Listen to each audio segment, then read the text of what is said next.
Frères et sœurs, est-ce que nous laissons le règne de Dieu? Est-ce que nous croyons que nous sommes simplement, vous voyez, parce que une des plaies de notre façon de vivre chrétien, c'est-à-dire on a confondu les titres du monde et être berger peut-être, ou être fondateur, je le dirais, ou être prêtre ou évêque. On a oublié, et cet évêque rappelait ça, qu'il faut réviser, même il parle de la paternité spirituelle. Je vois aujourd'hui, frères et sœurs, même chez les laïcs, et parce qu'ils sont bergers ou modérateurs, ils ont des fils spirituels qui doivent se plier. Qui doivent dire où ils vont d'abord avant d'aller quelque part. Jésus ne nous a pas donné ce pouvoir-là. Jésus veut que nous soyons qu'une lumière pour éclairer d'abord par notre vie, notre témoignage personnel. Et il est en train de dire, il y a trop de... Et le pouvoir est erroné pour qu'un évêque dise ça. Non, ils sont courageux, les évêques de France, je veux qu'on les acclame. Je veux qu'on les acclame. Et je prie que partout soit comme ça.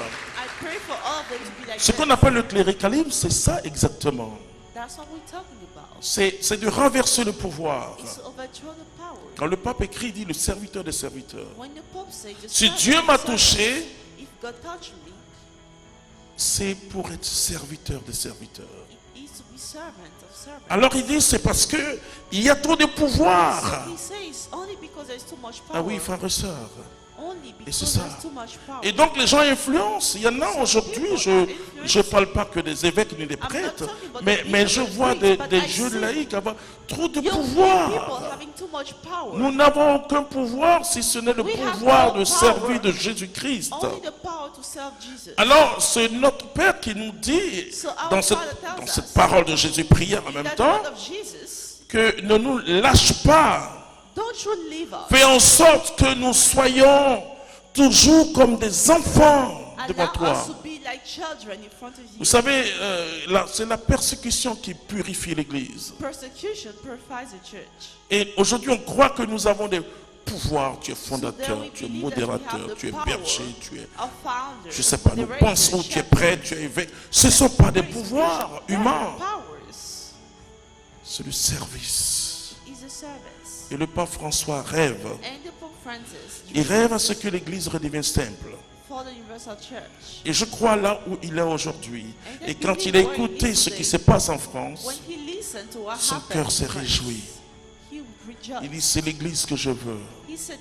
Nous ne sommes pas des maîtres de ce monde. Nous sommes des serviteurs de ce monde. Vous voyez, ne vous laissez pas blaguer. Je vois des gens dans l'église, dès qu'on leur donne un pouvoir, même on dit ils sont des ministres d'Eucharistie, des ministres extraordinaires. Ils se croient plus grands que les autres. Et c'est ça, dans le groupe de prière. Et chacun veut avoir un grand poste. C'est ça le problème. Descendons. Et si tu veux être grand, le diable va t'avaler. Si tu laisses Dieu et que tu veux dire aux gens que tu as un pouvoir, le diable va t'avoir. Et dans ce Notre Père, on dit à Jésus, oh, ne nous soumets pas. Vous savez? Et après on dit, bon, ok. Sur le plan pastoral, c'est difficile de dire, ne nous soumets pas à la tentation. Alors sur le plan pastoral, et on reprend la parole même, la phrase de Jésus dans Jérusalem, ne nous laisse pas entrer en tentation. La tentation, c'est toujours dans le pouvoir. Le pouvoir de dominer. Et nous, dans notre livre de vie, il y a un mot qu'on va remplacer. Et parce que c'était le mot le mot gouvernement. C'est le mot service. Service. Service d'union. Et parce que le premier canoniste qui m'a aidé, il m'a dit de mettre gouvernement. Je lui ai dit service. le service de communion. Après, quand je l'ai dit, il m'a dit oui. Et après, quand on a réécrit encore, je ne sais pas si c'est gouvernement, on a écrit gouvernement, on va enlever ça. Parce que le pouvoir de gouvernement de l'Église, c'est le pouvoir de service. Comme Pierre fait paître. Et vraiment, ayez tapé sur le site de KTO et prenez ce discours d'aujourd'hui, ce matin, à Lourdes, au pied de Marie. Et l'Église fait son mea-culpa, l'Église reconnaît sa faute. Et vous savez, le plus grand péché, c'est le fait de ne pas reconnaître sa faute. Et quand on ne nous laisse pas tomber dans la tentation, c'est la tentation de croire qu'on est supérieur aux autres. Et le pape François rêve d'une église simple. Et quand nous marchons dans la rue, on doit savoir que nous sommes des hommes et des femmes simples, des pauvres pécheurs qui ont été pardonnés. Nous ne devons pas faire la morale au monde. Nous devons apporter la lumière de Jésus. Alors quand Jésus dit, dans votre prière, dites ça, c'est vraiment que le règne de Dieu nous prenne totalement. Continue.